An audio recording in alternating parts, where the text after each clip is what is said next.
Natural agro থেকে সকলকে স্বাগতম। আজকে আমরা দেখাচ্ছি করলা গাছের ছাদে কিভাবে চাষ করা যায় করলা গাছ এবং অধিক ফলন পাওয়া যায়। প্রথমে ভালো বীজ নির্ধারণ করতে হবে এবং বীজ অবশ্যই রোপণ করার আগে পানিতে ভিজে রাখতে হবে এবং নির্দিষ্ট সময়ের পরে আপনার ভালো মতো মাটি মিক্সার করতে হবে এবং মাটির সাথে আপনার জৈব সার, ভার্মি কম্পোস্ট, পচা গোবর গুঁড়া, পুরাতন গোবর গুঁড়া দিয়ে তারপর আপনি ছোটো প্লাস্টিকের বোতলে বীজ রোপণ করতে পারেন। আবার চাইলে ড্রামে করতে পারেন, চাইলে পানির বোতলে করতে পারেন। রোপণ করার বেশ কিছুদিন পরে এবং নিয়মিত পানি দিতে হবে। 10 দিন পরে দেখবেন গাছ হয়ে গেছে। এই প্রথম বীজতলা গাছটাকেই পরে আবার বালতির ভিতরে দেখেন একটা বড় সাইজের বালতি আছে, এই বালতির চতুর্থ সাইডে একটু ফুটা করে বা যে পানির বোতলে ফুটা করে জৈব সার মিশ্রিত মাটির সাথে আপনি গাছ রোপণ করবেন। গাছ রোপণের সময় অবশ্যই খেয়াল রাখবেন যেন ভালোভাবে জৈব সারগুলো মিক্সিং হয়, কারণ জৈব সারই হলো গাছ বৃদ্ধির অন্যতম সহায়ক। আপনারা দেখতে পাচ্ছেন একটা বালতির ভিতরে আমরা 3টা গাছ দিয়েছি, কারণ করলা গাছ বেশ ঝাপটা হয়, জানালা দিয়ে রাখতে হয়, তাহলে ফলন ভালো হয়।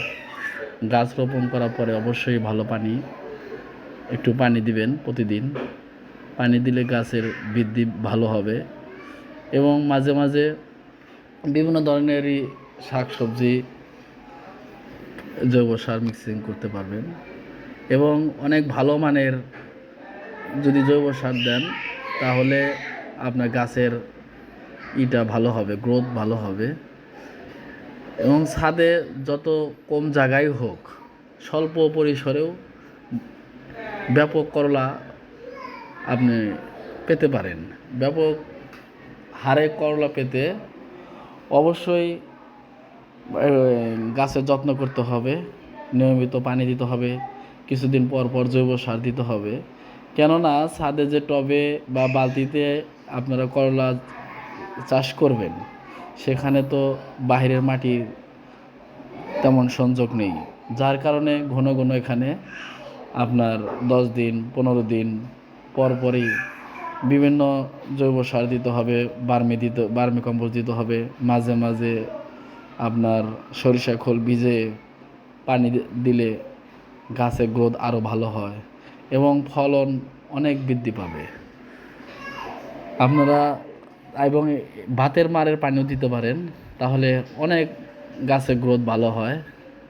আর অবশ্যই চেষ্টা করবেন কেমিক্যাল সার পরিহার করা।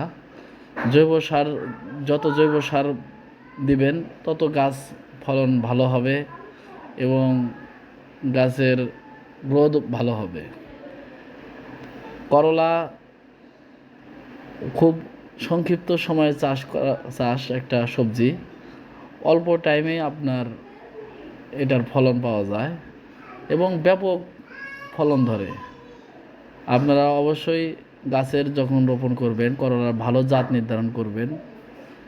ভালো ভালো জাত আছে, দেশি করলা আছে, হাইব্রিড করলা আছে, বিভিন্ন জাতের করলা বীজ রোপণ করতে পারেন। আমাদের এই ভিডিও যদি ভালো লাগে অবশ্যই আমাদের চ্যানেল সাবস্ক্রাইব করবেন এবং আমাদের ন্যাচারাল অ্যাগ্রো থেকে ভালো মানের বিভিন্ন ধরনের জৈব সার, ভার্মি কম্পোস্ট, হাড়ের গুঁড়া সরবরাহ করে থাকি। ধন্যবাদ সকলকে।